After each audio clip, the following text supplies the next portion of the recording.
Okay, I'm recording this so that we can kind of have this playback later. So again, this is our Grace Alliance Group Leaders Workshop, and we're going to have a time where Dave, who is one of our volunteer group leader support, he's going to give a talk on self-agency. How do we give that to our loved ones in the mental health journey? And then we're going to have some Q&A about that. And then the second part, we're going to have a time where we can dialogue about your questions regarding the groups, and even if you're just interested about the groups as well, time that you can engage with your questions with that. And so we like to facilitate other group leaders being able to respond to that as well. So for this first part, I want to introduce Dave Dickin. He has been leading the groups for almost about 7 years now. And he's pretty much led all of our groups. He's helped other groups and churches start groups as well. And currently, he is leading about 3 or 4 groups. I'll let him kind of share where he's at with that. But Dave, also, he's a crisis text counselor. He's certified in that. He's also a coach and counselor with Rockside Ranch. He's also very involved in missions and ministry, and all around a great, incredible guy and coach. So I'm going to turn it over to Dave and let him start his presentation for this time. That's great. Okay, fantastic. All right, thanks for your patience, everyone. If you have a Bible or if you have the app on your phone, we can turn to Luke chapter 5. We're going to see a story here, an encounter that Peter has with Jesus. I'll be starting in the third verse. I use the New American Standard for this section. If you have it in your app, it'll be the New American Standard. I think it says 95. Starting in verse 3. And he got into one of the boats. Jesus got into one of the boats, which was Simon's, and asked him to put out a little way from the land. And Jesus sat down and began teaching the people that were in the boat. When he had finished speaking, he said to Simon Peter, "Put out into the deep water and let your nets out for a catch." Simon answered and said, "Master, we worked hard all night and caught nothing, but I will do as you say and let down the nets." When they had done this, they enclosed a great quantity of fish, and their nets began to break. So they signaled to the other partners in the other boats for them to come and help them. And they came and filled both of the boats to a point where they even began to sink. But when Simon Peter saw that, he fell down at Jesus' feet, saying, "Go away from me, Lord, for I am a sinner." Verse 9. For amazement had seized him and all his companions because of this kind of fish which they had taken. And so were the sons of Zebedee and James and John, who were partners with Simon. And Jesus said to Simon, "Do not fear. From now on, you will be catching men." Some versions say fishers of men.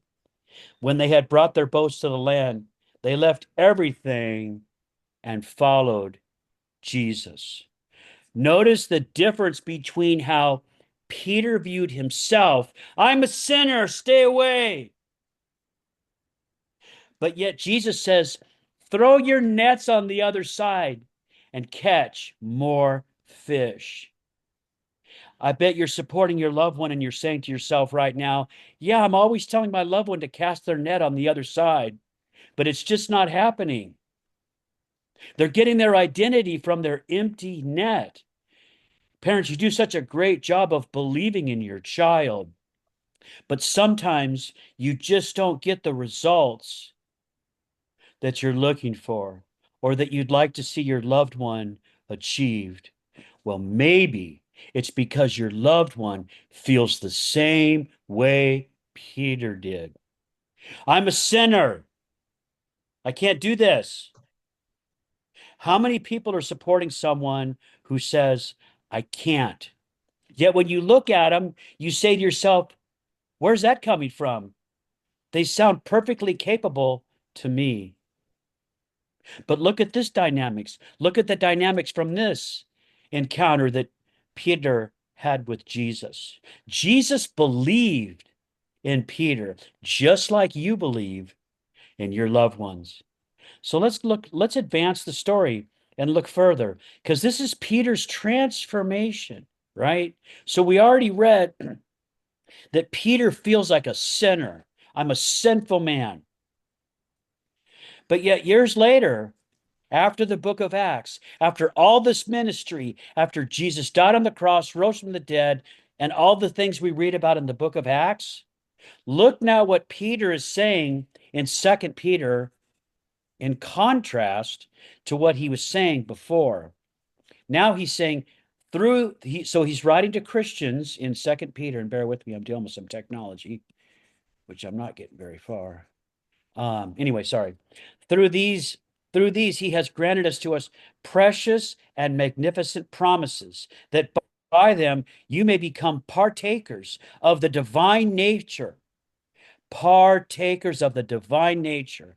How is it that Peter was able to come from a place where he felt like a sinner to now a place of we are partakers of the divine nature?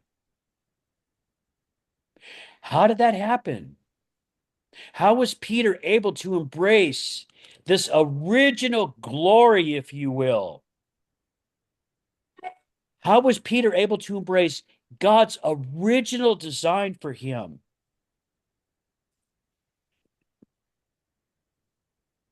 Because Jesus reminded Peter of his true identity. Jesus reminded Peter of his true identity.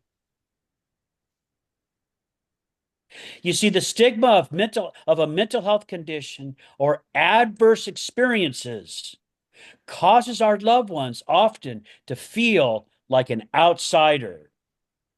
They're actually getting their identity from their mental health condition, from their symptoms management, or from adverse experiences. And they begin to feel like an outsider. Notice Jesus didn't pressure Peter. He simply invited Peter and the others to follow. Now we're getting into this agency. Notice how Jesus didn't fish for Peter. Jesus didn't say, oh, let me handle this and throw the nets in for Peter. No, he had Peter do it himself. You see, it's also a story of belonging. And we'll talk more about that later. Now let's move into the grace group. So Peter went from I'm a sinner to now I feel like more like a partaker of the divine nature. Well, this is one of the grace group prayers. It's one of the closing prayers in the Living Grace material. Those of you that are active in Living Grace are familiar with these prayers. If you're new, just follow along.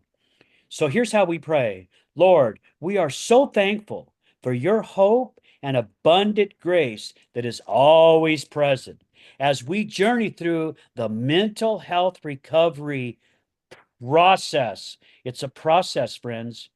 Thank you for walking alongside us, giving us strength, insights, wisdom, and even practical ideas for our unique paths. Continue to surprise us with your goodness through this whole process. Friends, it's a process. And I don't really have to tell you a process. I just bring it up to invite you to embrace the process, because most of us would probably say, if I were to ask, is your loved one on schedule or behind schedule on achieving their dreams and goals? Most of you would probably say they're behind. Most parents right now, or maybe you're supporting your sibling or your parent, you would probably say, I'm further ahead. I'm almost pushing my loved one or pulling my loved one to go faster. Well, be encouraged to embrace the whole process. And then we ask in Jesus' name, amen. You see, our new identity is not a new label. Sometimes our diagnosis can be viewed as a label. Someone on the spectrum might feel like autism is their label. Or someone's negative experiences like abandonment, neglect, foster care can be a label. But Jesus came to develop a relationship with us, and we're created in his image so we can be relational, specifically relational with our loved ones. So let's now move into giving agency. We're going to give agency the same way Jesus did with Peter. How did he do that? By focusing on our loved one's true identity. How many of you get home from work, walk in the house, and your loved one's laying on the couch? What's your first thought? Well, there he is again. There she is again, laying on the couch, not doing anything, when maybe they're managing their symptoms. What if you could be like Jesus and invite your loved one in to embrace their true identity? That the symptoms management is not who they are, and that laying on the couch is also not who they are. What if you could invite them to a place where they have a sense of belonging? You see, most of us, most supporters, we tend to focus on the behaviors that follow symptom management, which could also result from a diagnosis or an adverse experience. So we're actually getting sucked into focusing on the behavior when it might be better to focus on their true identity and their belonging.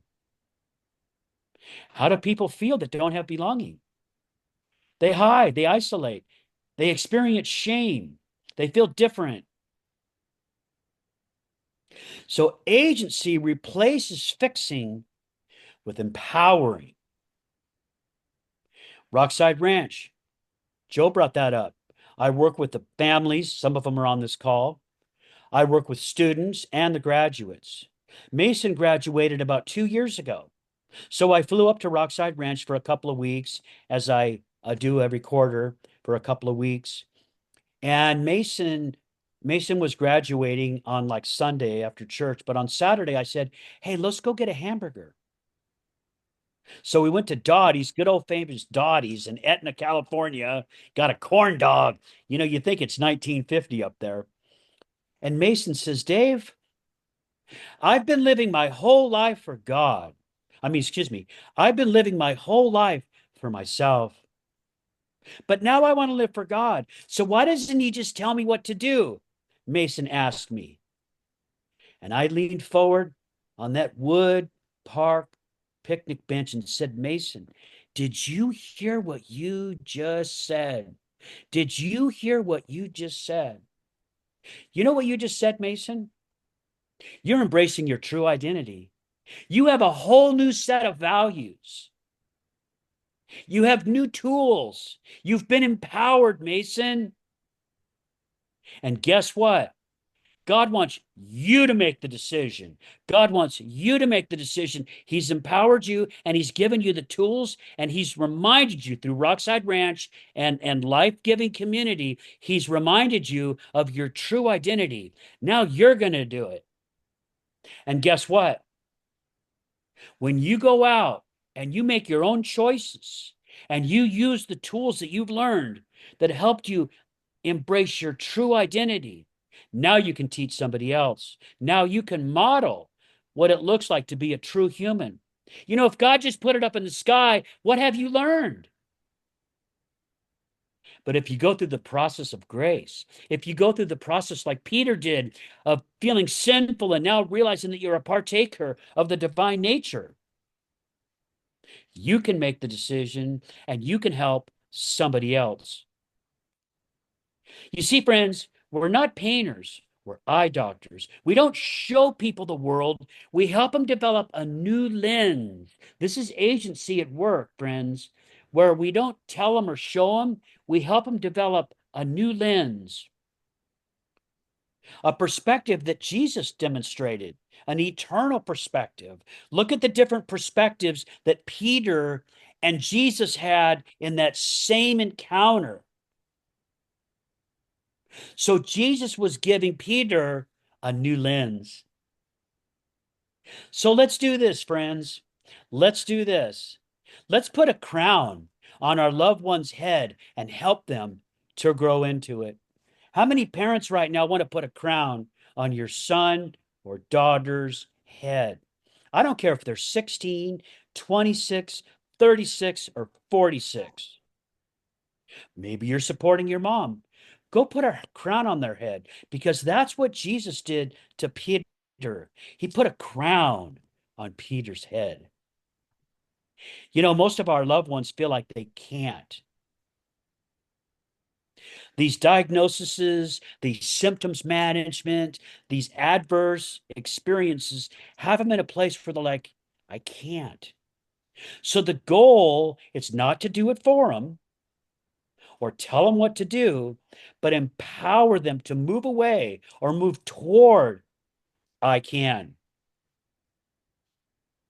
Let me give you some tools. First of all, we must be active listeners. We must listen to learn. You know, I work with parents and often they'll say, oh, here's what I think. When you say I think, you just said, I don't know. So we want to listen to learn. Oh, that says lean. How fun. We want to listen to learn. Why? Because the more we know about our loved one, the better support we can give them. And we want to ask open-ended questions. We want to ask non-judgmental, open-ended questions. Who taught us to ask open-ended questions? God did. When Adam was left the garden and he was hiding, God said or asked, why are you hiding? Notice God did not judge Adam.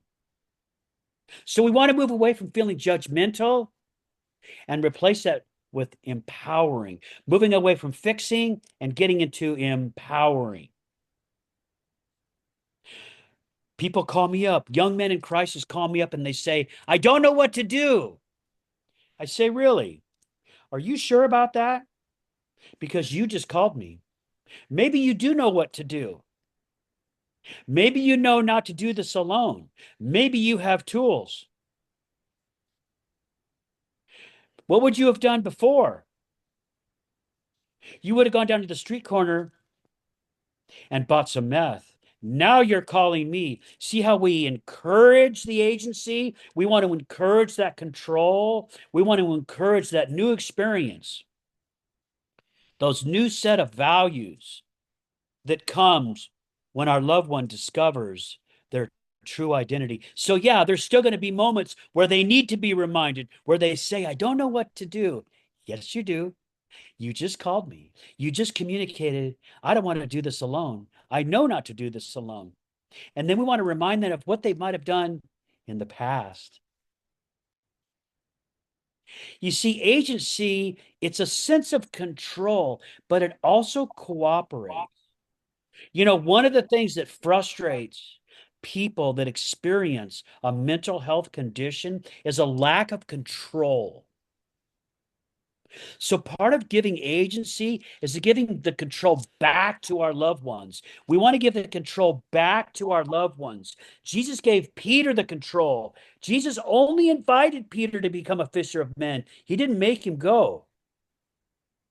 And then agency cooperates. You see, agency is different than free will. Some people might even say that free will is like freedom from God, but agency cooperates with God. But yet we still have a sense of control. Adam had agency. Unfortunately, he didn't use it for all the right reasons or all the good reasons. So this agency is powerful because it addresses this control and it also builds confidence. It also builds confidence. It can even produce relief by having control. So here's the kind of questions I would ask. So let's go back to the person who calls me and says, I don't know what to do. Well, they just told me what their stressor was. So here's what you can do, friends. Ask them, how do you want to manage this stressor? That's how you deliver agency. How do you want to manage it? What if they say, how do you manage it? It doesn't matter how I manage it. It's your journey. It's your story, and you get to write it. We can still brainstorm together. We can still be collaborative, but we want our loved one to take control of managing the stressor. It's far more sustainable if they're producing the management because now they're learning how to do it. They're actually gaining a tool. They're sharpening their skill or their tool. You see, it's collaborative. How do you want to manage that? How have you managed it in the past? What has helped you in the past to start to feel better? What tool did you gain at Rockside? Or maybe somebody's in a shelter or Walter Hoving Home for Females in Pasadena. What tool did you gain that you can use right now? I ask people that I'm supporting. Parents, you can do the same thing. Maybe your son or daughter is in some outpatient intensive program, getting the support and love that they deserve through a holistic approach, whatever that looks like, through outpatient. Ask them, what did you learn today? What new tool are you working on for your tool belt to manage your symptoms?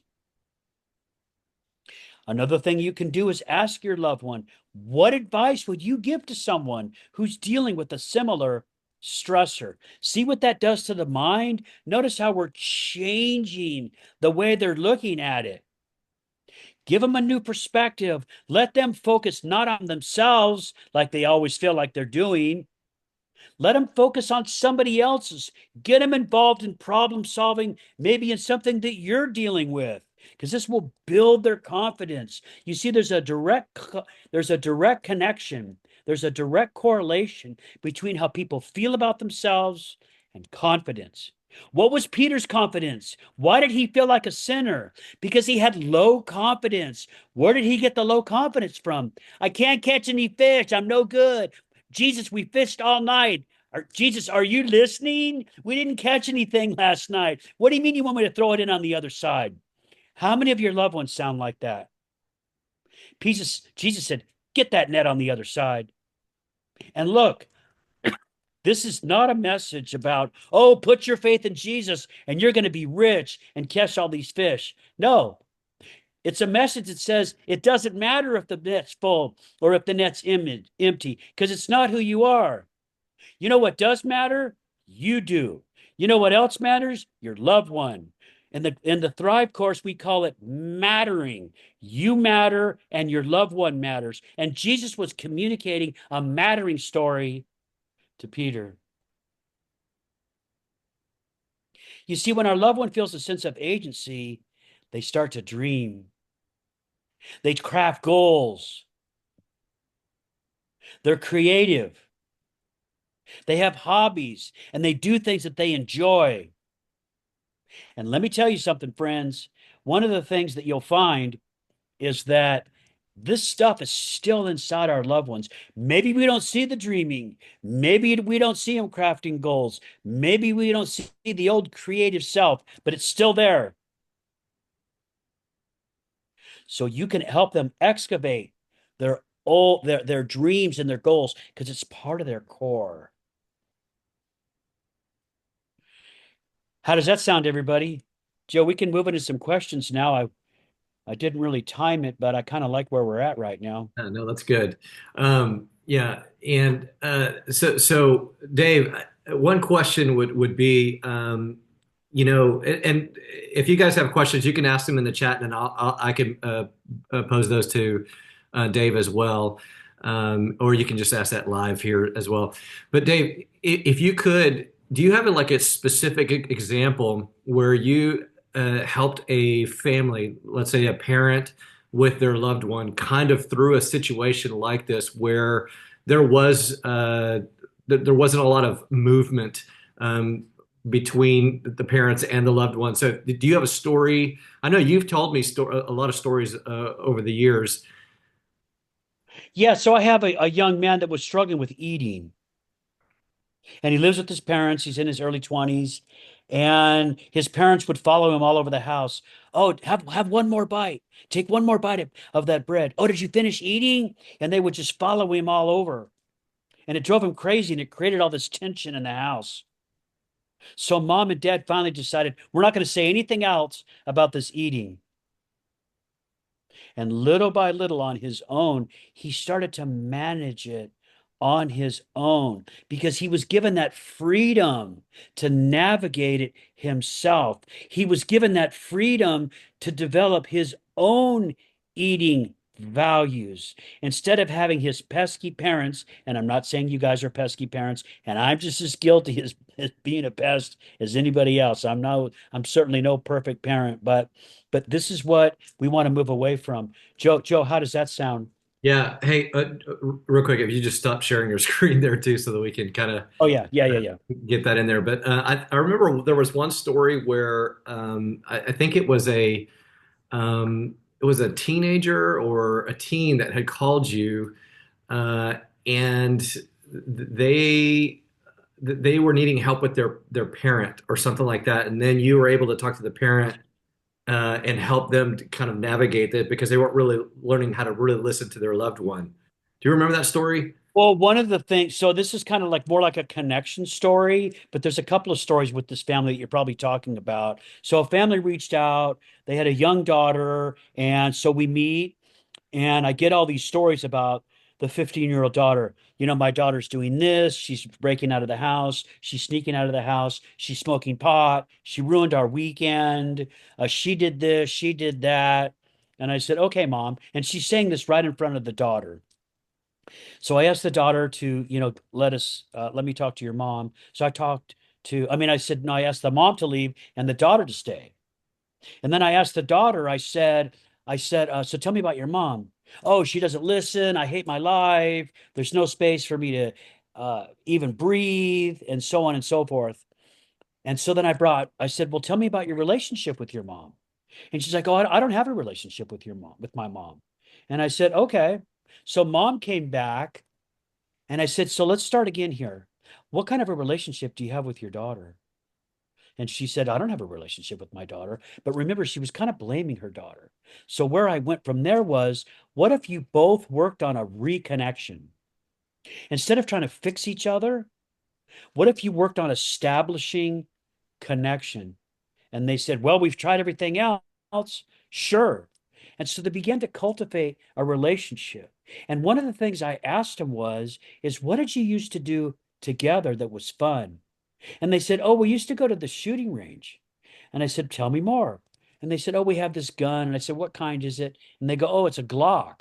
And I said, oh, I know Glocks. So I said, okay, when are you going to go to the shooting range? And they said, oh, next week. And I said, okay. So for like a week, every single day I text them Glock, Glock, Glock. Like that's just like, kind of who I am. And they went out and they shot the Glock. And look, it's no bed of roses. There were still some challenges as I met with this family. But actually, Joe, this is something else with the same family, actually, when this tension continued.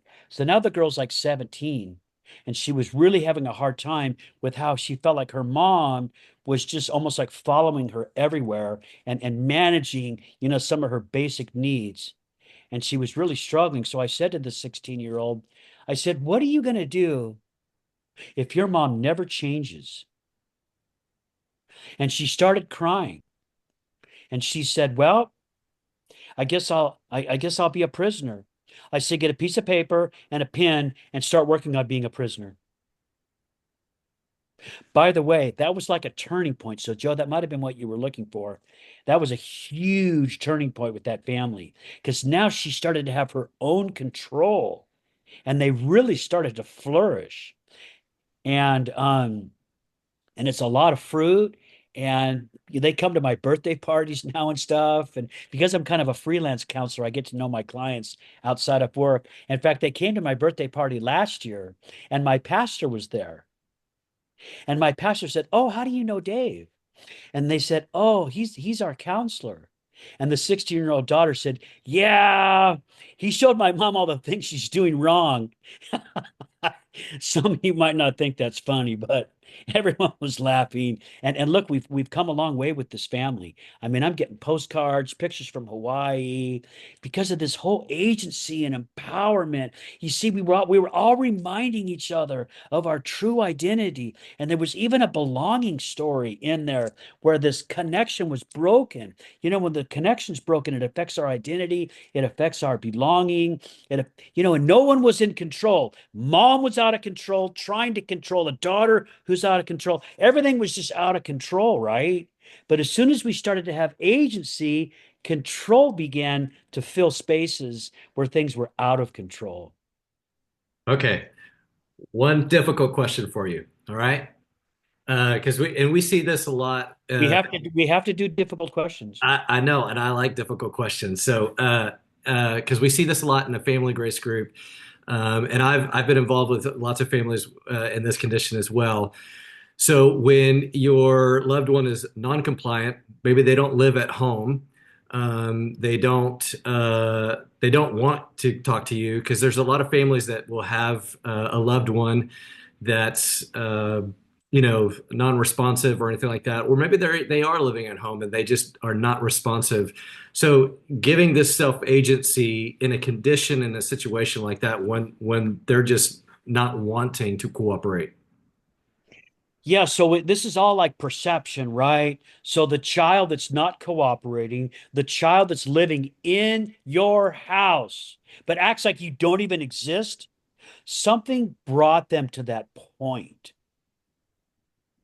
The way your loved one is behaving in your house is their perception of how she's being treated or feel. It's her perception about how her true identity and her sense of belonging is being delivered by others in the house.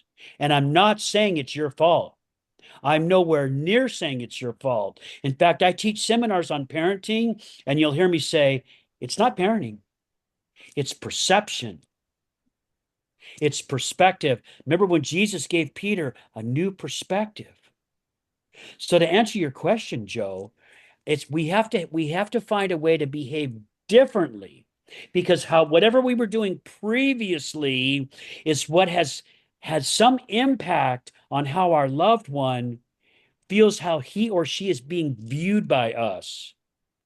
So we want to find ways for them to view us differently.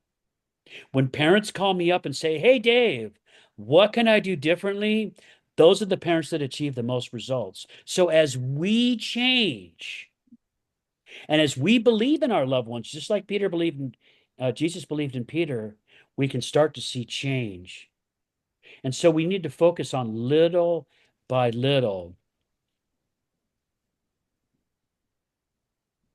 Okay. All And right. look, I get miracles. Some people say some people say I'll get a phone call from somebody I talked to 6 months ago. My daughter's ready to talk to you. My daughter said she'll go to the park. So focusing on hobbies, we just have to be careful we're not pushing it on them. It's our turn to be creative in many ways. Right. All right, good. Does anybody have a question for Dave before we kind of switch gears here to talk about groups? Question there in the chat there. Balancing control and giving agency is difficult when the decision can set back your loved one in the progress they are making. How do you decide? I tried to find it. Can you read that one more time? Yeah, balancing control and giving agency is difficult when the decision can set back your loved one in the progress they are making. How do you decide? So I guess my personal opinion is that agency is going to have longer term benefits than the short term loss of the poor decision. Now, are there safety concerns? Absolutely. So there's a sliding scale here where like there's a safety way out on the left that says we're going to intervene and put a stop to this because it's very serious. So it depends on the situation. But also too, you're modeling like, hey, you can do this. So when you back off, you're sending them a message, you can do this. And it gives them agency. Sometimes too, when our loved ones are talking, Like when I counsel people, just like I did with Joseph right there, I'll ask, so how do you feel about, how's your control journey? Then they'll say, I'm completely out of control. And I'll be like, okay, what about right now? Do you feel out of control or in control? And they'll say, well, actually, I feel kind of in control. Well, why is that? Oh, I don't know, because you're talking. You're actually exercising control when you're talking. So how can we, that's an agency tool, friends. When we listen and our loved ones talking, they're embracing control and it's giving them some agency. It's huge. Yeah. Okay, And it builds their confidence. that's great.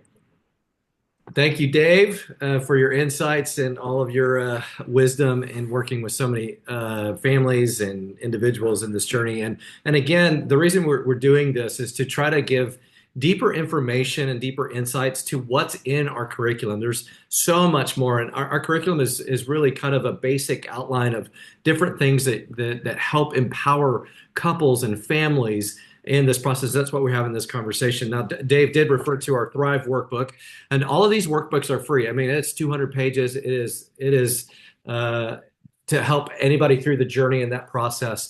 And that's what he was referring to earlier. So that's our Thrive workbook. But again, a lot of the topics in this self-agency we cover in our Family Grace Group workbook.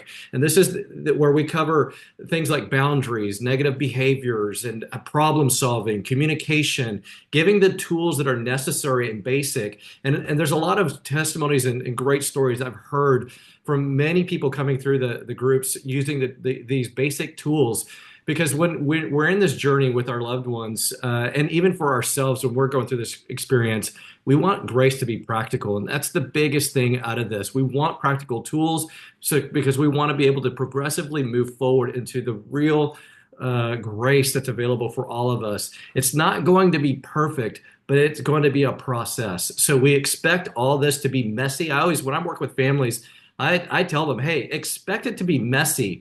But that's part of the process to growing, because you learn through the mess, you learn through the mistakes and things like that. And so it's a process.